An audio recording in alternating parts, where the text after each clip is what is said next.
आपका बहुत बहुत स्वागत है हमारे चैनल पर। यह है हमारी पहली एनिमे वीडियो और हम शुरुआत कर रहे हैं एक ऐसे एनिमे वीडियो के साथ जिसे ज्यादा लोग नहीं जानते, लेकिन जिसकी दुनिया और कहानी बहुत ही पावरफुल और यूनिक है। नाम है गाचियाकुता। इस चैनल पर आपको मिलेगा एनिमे और मांगा एक्सप्लेनेशन, हिडन सिंबोलिज्म और थ्योरीज, कैरेक्टर ब्रेकडाउन और नए अंडररेटेड जेम्स की डिटेल्स एनालिसिस। आज की इस वीडियो में हम बात करेंगे गाचियाकुता के दुनिया, मेन कैरेक्टर रूडो, इसके यूनिक पावर्स, वर्ल्ड बिल्डिंग और इमोशनल सिंबोलिज्म के बारे में। अगर आप नए हो चैनल पर तो सब्सक्राइब करना ना भूलें। वीडियो पसंद आए तो लाइक जरूर करें और अगर ये एनिमे वीडियो आपको ज्यादा इंटरेस्टिंग लगे तो अपने एनिमे लवर दोस्तों के साथ शेयर भी जरूर करें। तो चलिए बिना किसी देरी के गाचियाकुता के अंधेरे और सच्चाई भरे सफर को शुरू करते हैं।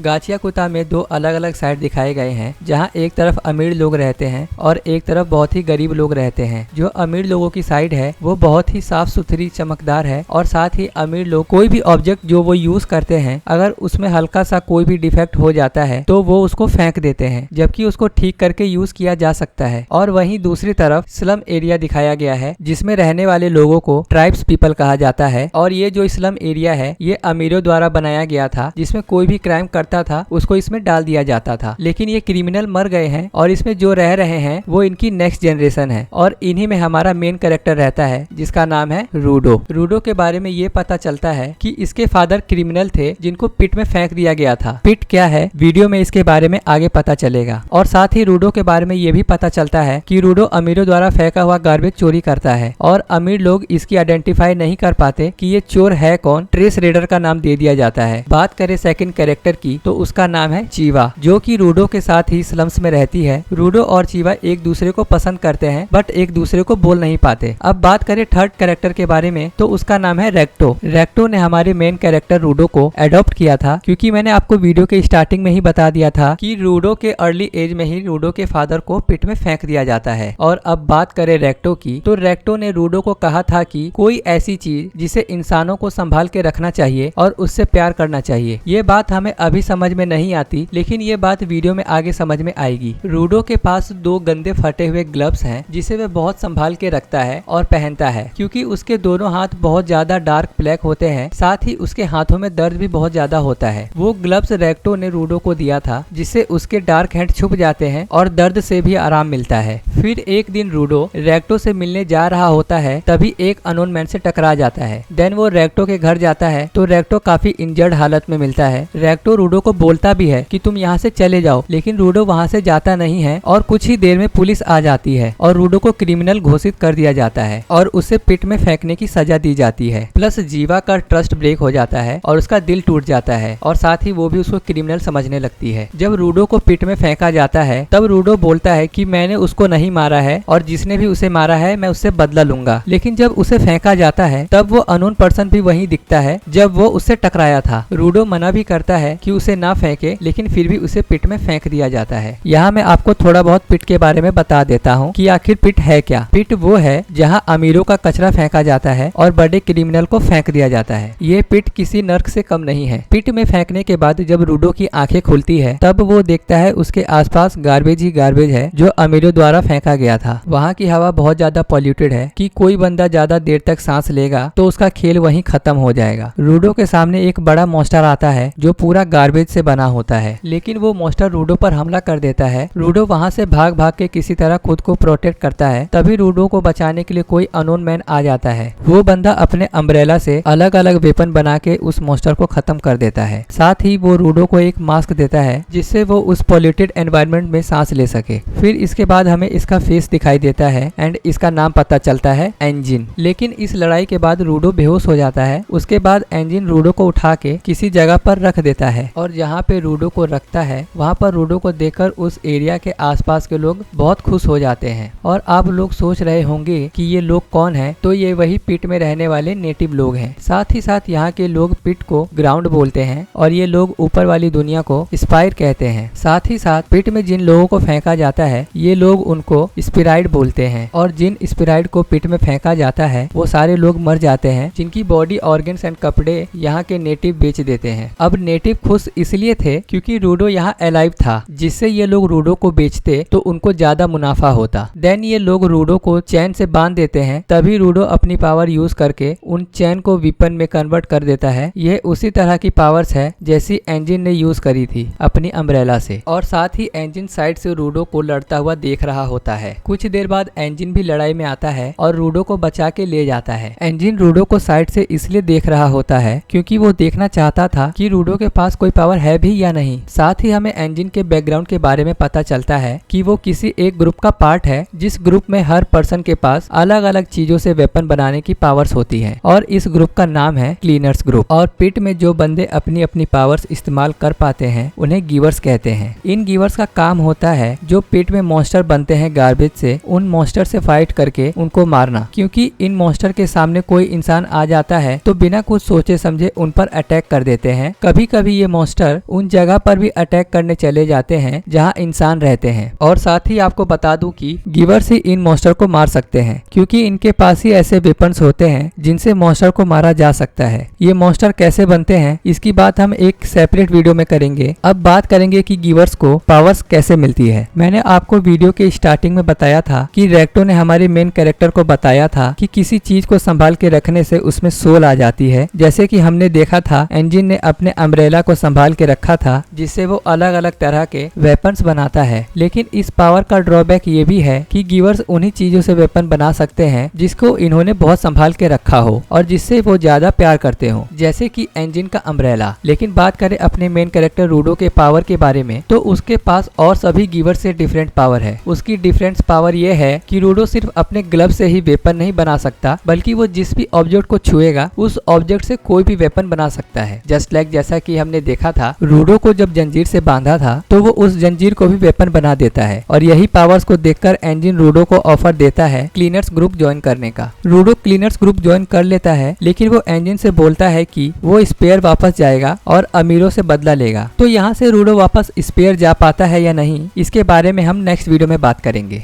तो दोस्तों ये था एक पावरफुल झलक गाचियाकुता के वर्ल्ड का, जहाँ हर जंग के नीचे छुपा है एक ट्रुथ और हर कैरेक्टर एक इमोशन लेके चलता है। नेक्स्ट वीडियो में हम एक्सप्लोर करेंगे रूडो के नेक्स्ट एडवेंचर के बारे में। इस चैनल पर हम आगे चलकर कवर करेंगे और भी अमेजिंग चीजें, जैसे अंडररेटेड मांगास, पावर स्केलिंग और बैक स्टोरी ब्रेकडाउन और फैंस के रिकमेंड किए गए स्पेशल टॉपिक। अगर आपके दिमाग में कोई भी एनिमे या मांगा रिकमेंडेशन हो, चाहे वो पॉपुलर हो या हिडन जेम, तो कमेंट सेक्शन में लिखना ना भूलें। हम उस पर वीडियो जरूर बनाएंगे। वीडियो पसंद आई हो तो लाइक करें, चैनल को सब्सक्राइब करें और साथ ही बेल आइकन को दबाना ना भूलें और अपने दोस्तों के साथ भी शेयर जरूर करें। मिलते हैं अगले एपिसोड में, तब तक के लिए सायोनारा।